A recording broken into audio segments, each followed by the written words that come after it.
Hello friends, in my previous video on pelvic ring injuries, I had described the technique for supraacetabular fixator for anterior stabilization of pelvis. Now that was the anterior fixation only. Often there is instability in the posterior part also. That means there can be a fracture in the sacrum, there can be a crescent fracture, or sometimes there can be fracture of the iliac bone. Now when such thing happens, the pelvic ring is unstable in anterior as well as posterior part. While for temporary stabilization of the pelvis, you can put the pelvic binder, but within 24 to 48 hours, you need to go for some kind of definitive fixation.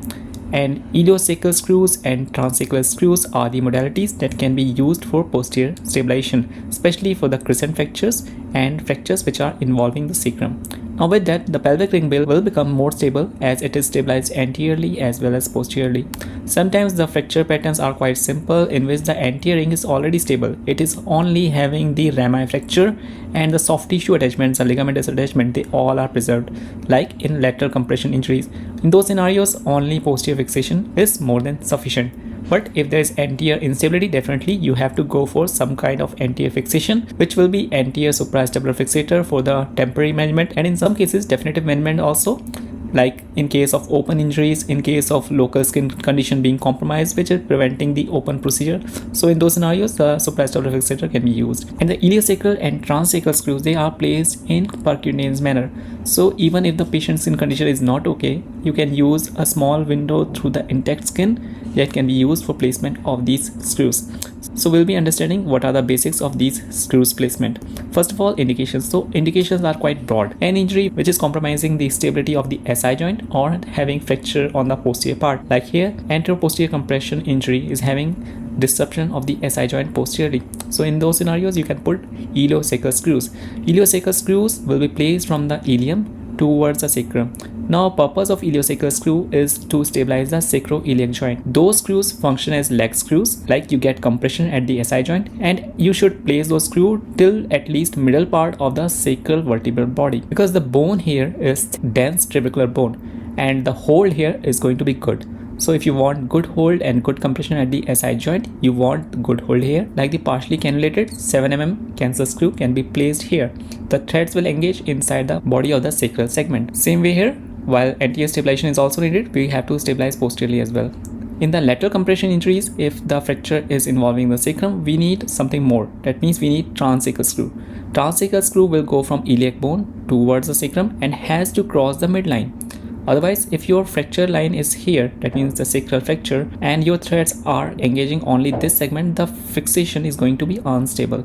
You want a longer screw so that you have quite long distance of the screw away from the fracture zone. So the opposite side transverse segments, or you can say the ala, are the zones where the screw should go. Sometimes there is bilateral SI joint injury. In those scenarios, you can place the screw from both the sides, and sometimes when the reduction is only minorly compromised, that means you have only minor anterior opening, whole of the SI joint is not disrupted, then you can place the transsacral screw till the opposite side iliac bone. So the transsacral screw will be spanning 3 bones: the ilium, the sacrum, and the opposite side ilium. So that can be done in case of opposite side subtle instability. But when the instability is gross, you have to place separate iliosacral screws for the opposite side injury. Here in LC2 injuries, which are having a crescent fracture, you have to see in the CT whether this segment is having some articulation with the sacrum or not. If some articulation is present and that is at the level of S1 or S2 vertebra, then definitely you can place the iliosacral or transsacral screws as per requirement. But if the fracture line is anterior or in the anterior third of the SI joint, then placement of iliosacral screw or transsacral screw through this segment towards the sacrum will be very difficult. You have to go for an open procedure and place some kind of plate here so that the stability is given anteriorly where it is more required. So it's based on the day classification, which tells the level of crescent. In type 1, the fracture line is near the anterior 1/3. So day type 2 and type 3, they can be well addressed with the iliosacral or transsacral screws, but type 1 have to be addressed with the plates. And in case of LC3 injury also, in which there's opening on one side SI joint and fracture or compression on the contralateral SI joint, like crescent fracture can be there, or sometimes there can be LC1 injury also on the opposite side. So in those scenarios also you can use percutaneous screws on both the sides. And in case of vertically unstable injuries, you have to supplement these fractures with an anterior fixator or anterior stabilization and then go for the posterior fixation. Again, after getting the reduction done, you can place percutaneous SI joint screws, the transsacral or iliosacral depending upon the requirement. Now peculiarity is that the sacral morphology is not in line with the vertical axis of the body. So if you see this image, I have placed two transsacral screws, but the levels of my stab incision are quite confusing. If I tell you that this anterior and inferior incision is for the S1 screw and the posterior and superior stab incision is for S2 screw, the things will go more confusing. So we'll be seeing all these peculiarities of SI joint screw fixation in this presentation. So first of all, you have to keep your patient supine. And in supine position, if you see the sacrum is somewhat like this. It is tilted. The axis of the sacrum is not in line with the axis of the body.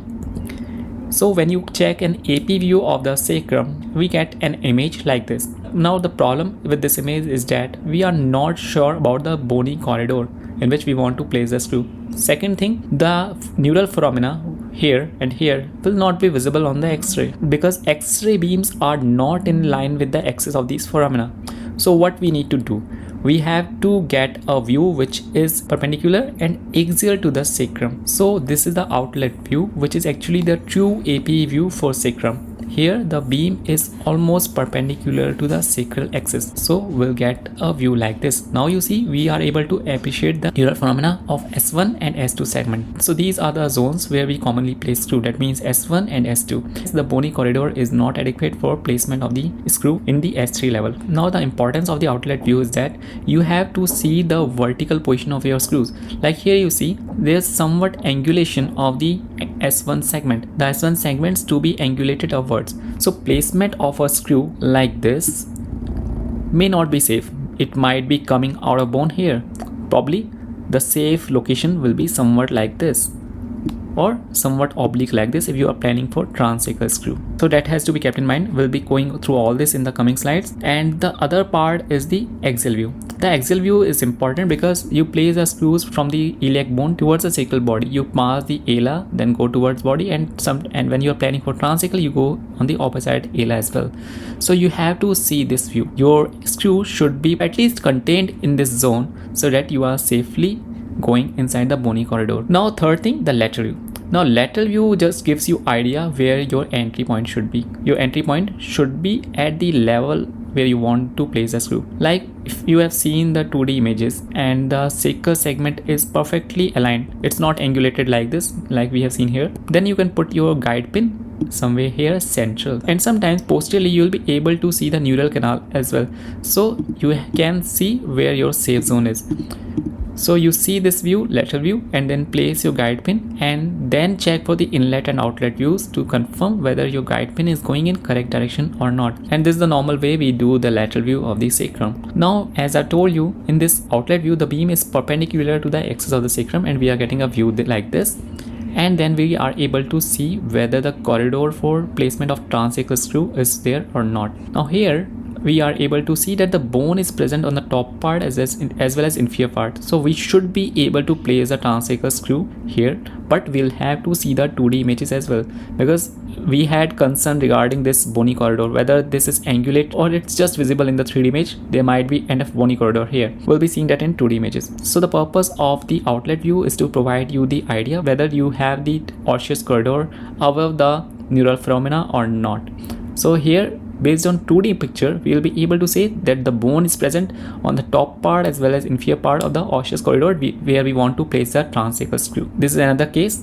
The transverse process is definitely angulated more. You see here, the angulation is quite obvious. So here we might be a bit cautious.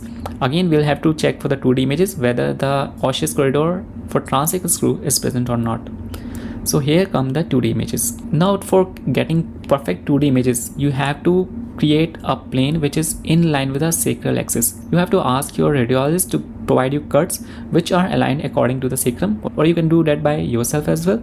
You have to align the longitudinal axis of the cut or the coronal plane of the cut in line with the sacrum. Like here, the blue line it is the corner plane, and we have aligned that according to the axis of the S1 and S2 because these are the areas where we want to place the screw. Now if we see the axial part, we do have enough corridor for placement of the screw. You see the bone is present here, here, here.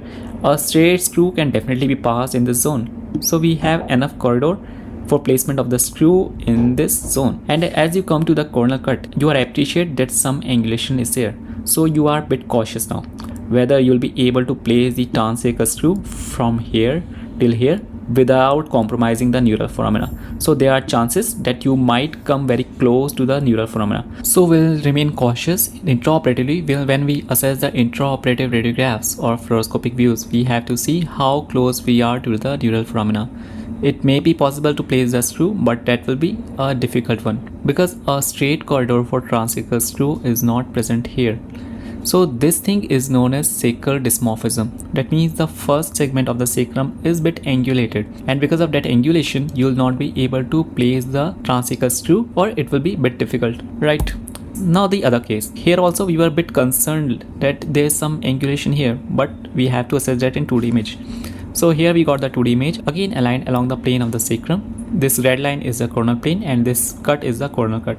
Here we see we have enough space for placement of transsacral screw. So we can place the screw from here till here, and we have wide zone for placement of the transsacral screw without disrupting the neural foramina. As we go for the axial cut also, because we have to check the corridors in both the cuts. Here also we have sufficient bone stock for placement of the transsacral screw.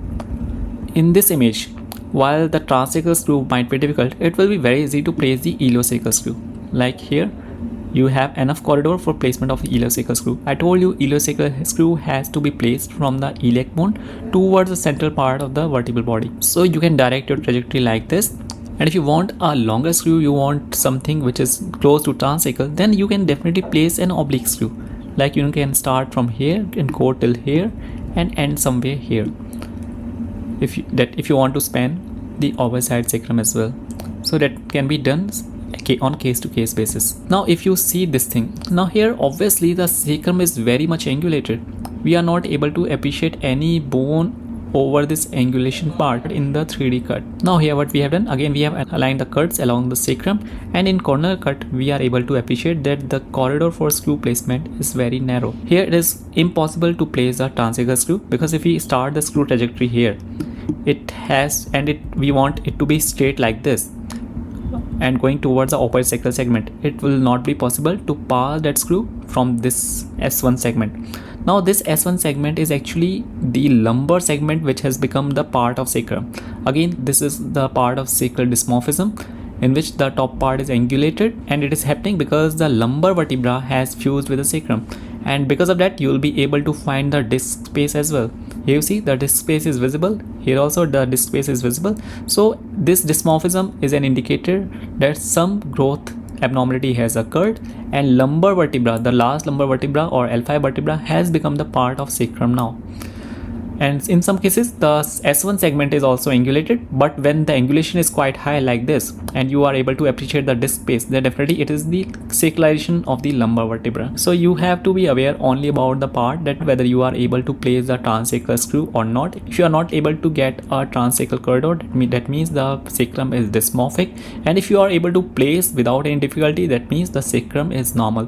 Here it is definitely abnormal, and here the transsacral screw in the S1 segment is not possible, but in these cases the S2 corridor is adequate.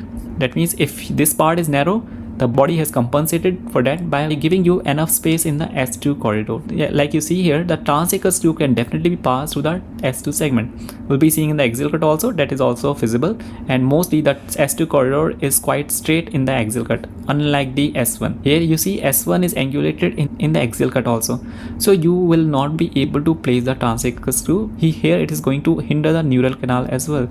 So the possibility of transsacral screw in the S1 segment is not there. So these are the important CT based planning steps that you need to do when planning transsacral or iliosacral screws. In cases when transsacral screw is not possible, you have to go for iliosacral screw fixation. Now here, suppose we had enough space for transsacral screw in the S2 segment. In the case of S1, we had limited space intraoperatively, and we decided to place an oblique long screw like this. So automatically the incision, the stab incision for S1 segment will come at a lower level.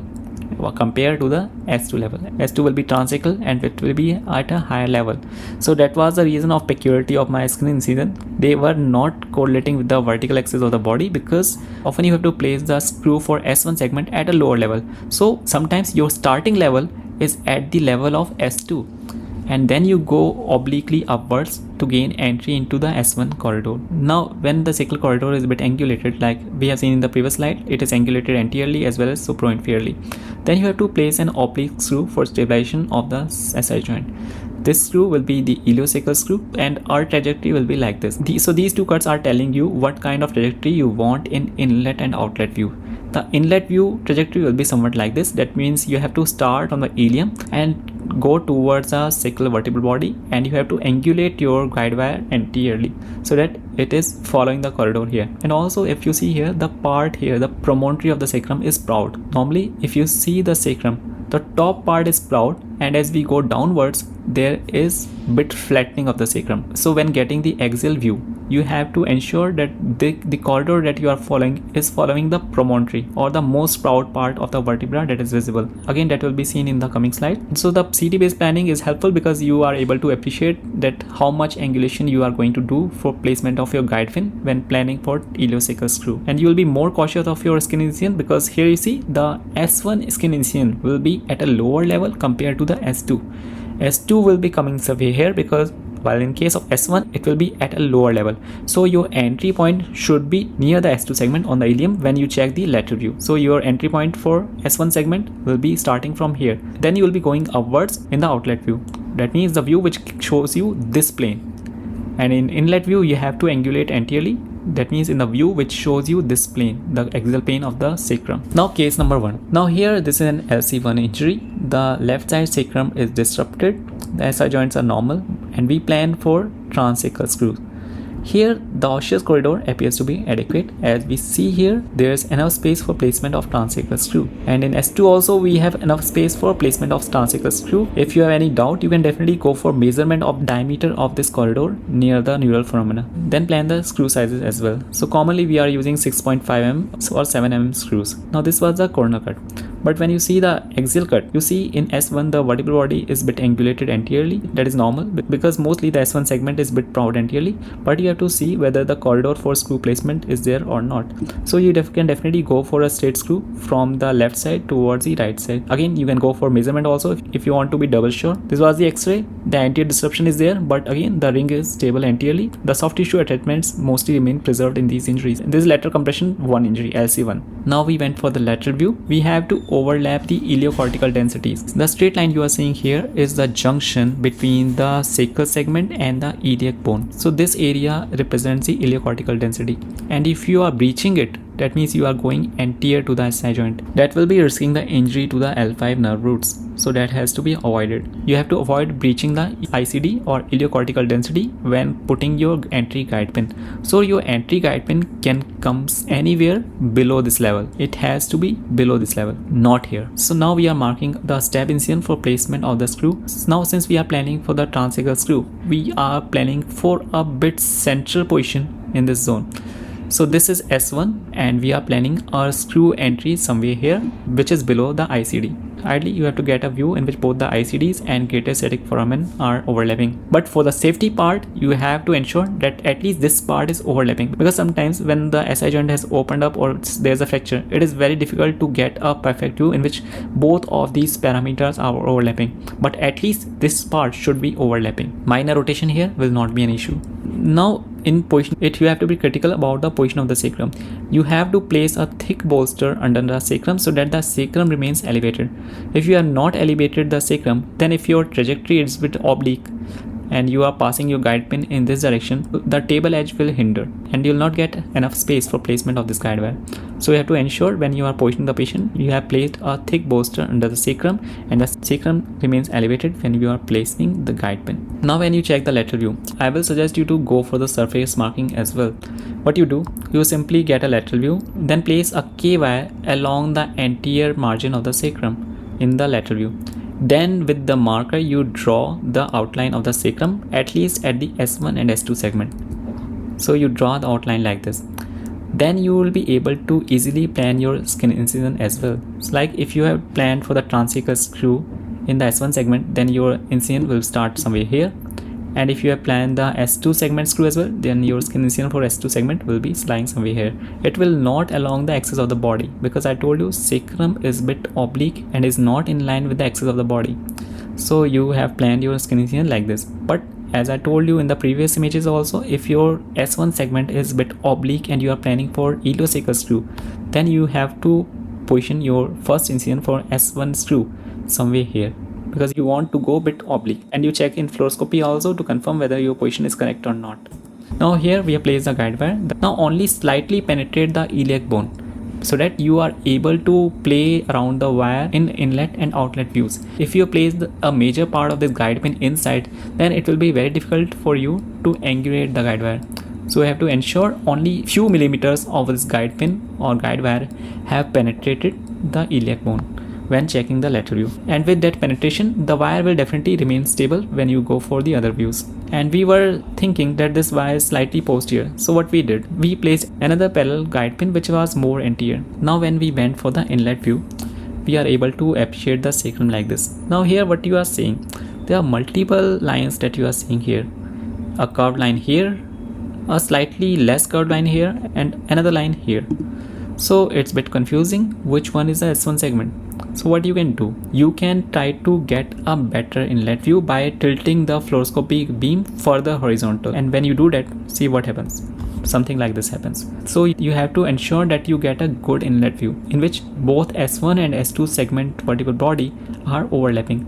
Now I've told you in the previous image that the S1 segment is a bit angulated anteriorly, and that is normal, and that is happening because the top part of the sacrum or S1 segment is proud anteriorly. That is the sacral promontory. So here you see this angulated part is actually the S1 segment, because the bend is coming more anteriorly here than a broad part of the vertebral body, and again a dip is here. So this is a S1 segment, and you can trace this segment outwards as well. So outermost part will be the S1. So this will be the S1. Here some dip is there, and this is happening because of the neural phenomena. And as I'm drawing it, you see here this is the S1 segment. It is going more outwards like this, and this flat line here, this is the S2 segment. As I told you, as we go downwards, the sacral segments they get flatter. But the best thing is to get an axial view in which all of them are overlapping, both S1 and S2 and sometimes S3 as well. So you will be able to see this thick bone density when the vertebral bodies and the sacral segments are overlapping. But some dip will always be appreciable here, and you have to ensure that your screw is behind that dip. If you are anterior to that dip, that means you are actually breaching the bone anteriorly. So we chose to keep the anterior wire, the wire here, so that because it was more central in location. Now we had removed the wire which was slightly posterior. We have kept this wire because we will be able to better control the trajectory of this wire. We have to ensure that our wire goes in this direction in the S1 segment while avoiding the dip here. This is the view which is showing you that, which is actually representing this 3D diagram in which all of the sacral segments are overlapping, and you are seeing good density here. And I told you, we have only slightly penetrated the iliac bone here. You have not gone far beyond this cortex, and you will be able to play the wire according to the track that you want. So you can angulate the wire in this direction, or you can angulate the wire in this direction. So the control is good if the wire is only slightly penetrated. So this is the trajectory we want, and our guide wire is perfectly following that in the axial guide, but we have to check for the outlet view as well. Sometimes there's some displacement here. Often this segment goes posteriorly. So what you can do, you can simply go for anterior drawer maneuver. By doing anterior drawer maneuver, you'll be able to lift the sacrum anteriorly like this, and any malreduction here will be controlled. As we checked for the outlet view, what we saw that our wire is slightly angulated. Ideal wire should have been somewhere here. So that is the peculiarity of the sacrum. If you have placed a wire which is central in the lateral view, doesn't mean that it will be perfect in the other views as well. And here you can either go for all the steps again and place a wire which is slightly upward in the lateral view, or you can simply place a screw which is a bit oblique.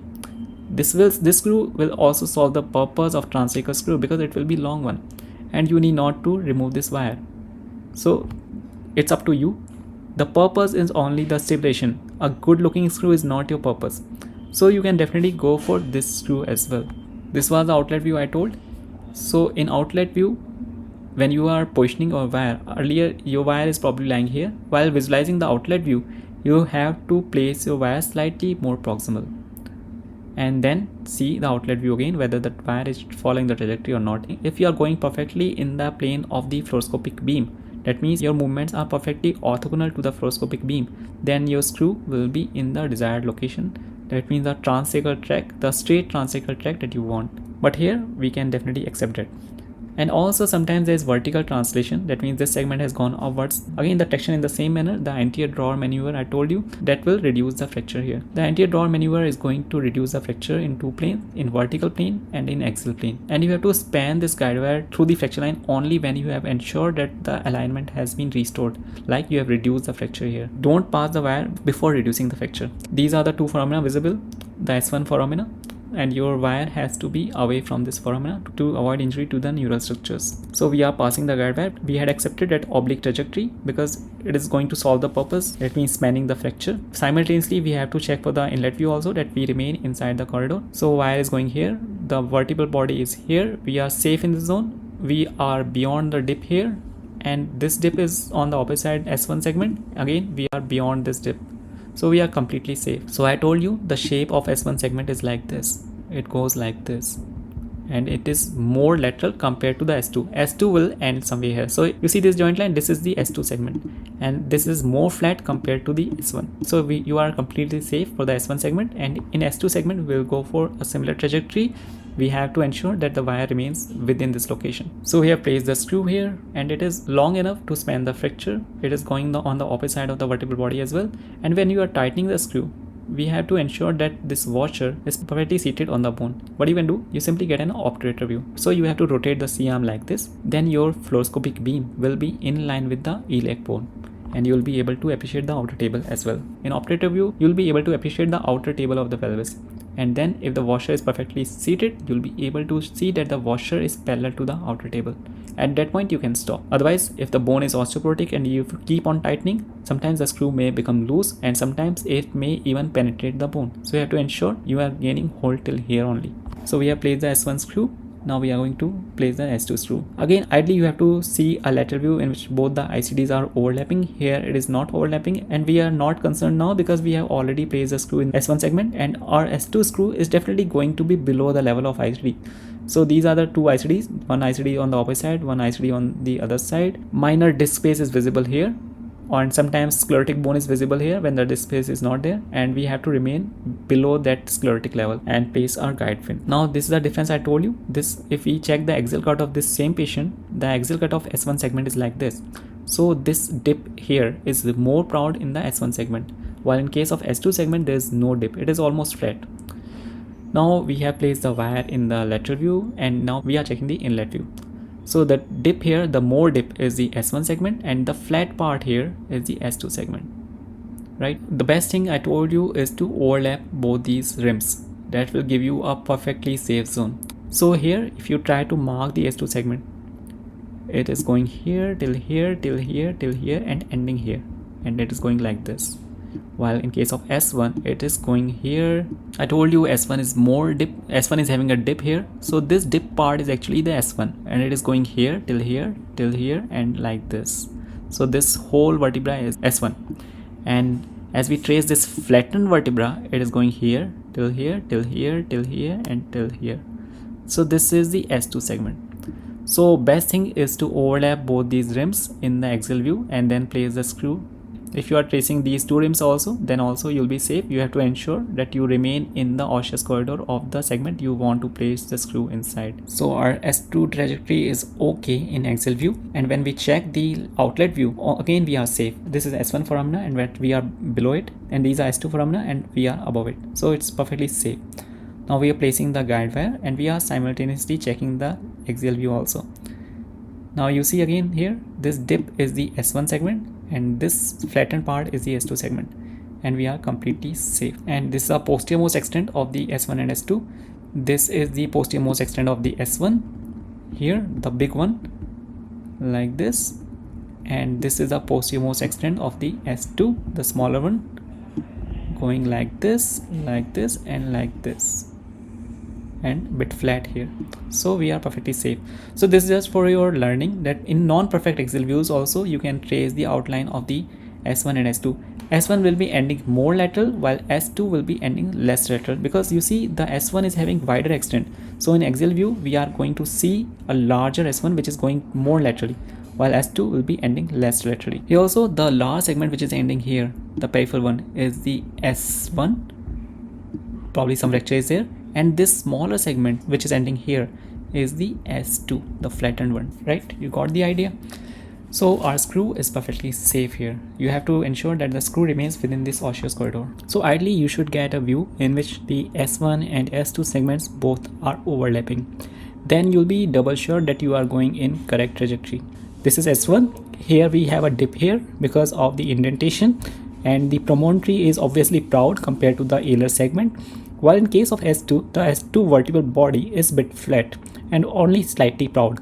So you'll be able to appreciate the same thing in the inlet view as well. So our first screw, the S1 screw, is quite obviously within this track, within this bony corridor. The S1 corridor is here, here, here, here, here, and going in the lateralmost part of the SI joint.